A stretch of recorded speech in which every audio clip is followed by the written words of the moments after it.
आज अचानक निमंत्रण आलं गडचिरोली जिल्ह्यातील कुरखेडा तालुक्यातल्या प्रसिद्ध देवस्थान खोब्रा मेंढा येथे जाण्याचं. आणि मग काय, काढली गाडी आणि निघालो प्रवासाला. धानोरा ते येरकड, येरकड ते माळेवाडा आणि माळेवाडा ते खोब्रा मेंढा असा जवळपास 40 किलोमीटरचा प्रवास सुरू झाला. रस्त्यात आमच्या गडचिरोली जिल्ह्यातील नॅशनल हायवेची अवस्था पाहून मन थोडं खट्टू झालं. काही ठिकाणी रस्ता इतका खराब होता की प्रवासापेक्षा परीक्षा जास्त वाटत होती. पण येरकड नंतरचा रस्ता मात्र थोडा चांगला होता. दोन्ही बाजूंनी हिरवीगार झाडं असल्यामुळे कडक उन्हातही थोडा गारवा जाणवत होता. रस्त्यात दिसणारे लालसर डोंगर मन वेधून घेत होते.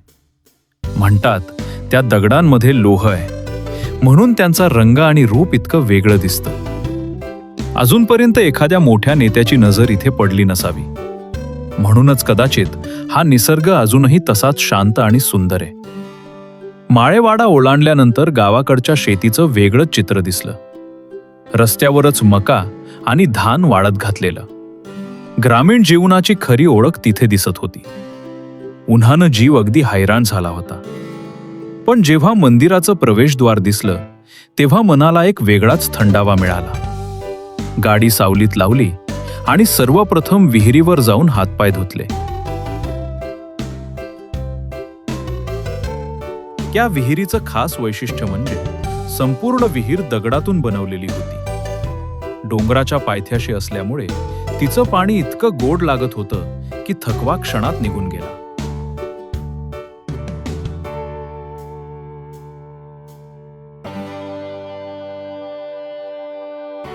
त्यानंतर मंदिर परिसर फिरलो, दर्शन घेतलं आणि बाकीच्या मंडळींची वाट पाहू लागलो.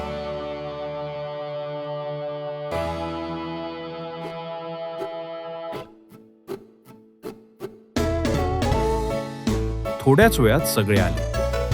कुणी स्वयंपाकाची तयारी सुरू केली तर लहान मुलांना भूक लागली म्हणून चिवडा दिला. माझा छोटासा भाचा तर चिवडा खात इतका गोड दिसत होता की सगळ्यांचं लक्ष त्याच्याकडेच होतं. मंदिराच्या कळसावर मोठमोठी मधमाशांची पोळी पाहून आश्चर्य वाटलं. उन्हामुळे थोडा थकलो होतो, म्हणून मंदिराच्या सावलीत थोडी विश्रांती घेतली. थोड्याच वेळात स्वयंपाक तयार झाला. सगळ्यांनी हातपाय धुतले, नैवेद्य तयार केला आणि पूजेसाठी मंदिरात गेलो. असं म्हणतात की खोब्रा मेंढा येथे येणाऱ्या प्रत्येक भक्ताची मनोकामना पूर्ण होते. म्हणूनच इथे दररोज भाविकांची गर्दी असते. महाराजांनी पूजा पूर्ण केली आणि प्रत्येकाच्या हाताला श्रद्धेचा धागा बांधू लागले. आमच्या 2 मेहुण्यांनीही धागा बांधून घेतला, लवकर लग्न व्हावं म्हणून. मंदिर परिसर अतिशय स्वच्छ, शांत आणि प्रसन्न वाटत होता. मंदिराजवळच दगडातून तयार केलेलं एक भव्य मंदिर आणि डोंगरावर आणखी एक मंदिर आहे. त्या डोंगराच्या मधोमध एक सुंदर तलावही आहे. संपूर्ण परिसर पाहण्यासारखा आहे. पण उन्हामुळे आणि वेळेअभावी आम्हाला तिकडे जाता आलं नाही. पुढच्या वेळी नक्की तिथे जाऊ.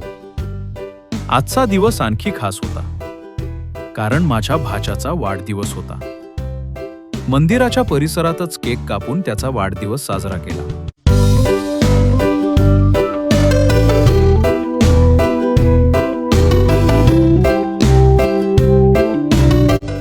त्यानंतर सगळ्यांनी मिळून प्रेमानं जेवण केलं.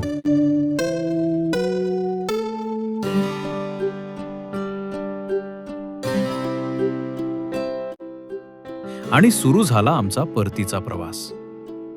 अशा प्रकारे आज आम्ही गडचिरोली जिल्ह्यातील प्रसिद्ध आणि निसर्गरम्य देवस्थान खोब्रा मेंढा येथे भेट दिली.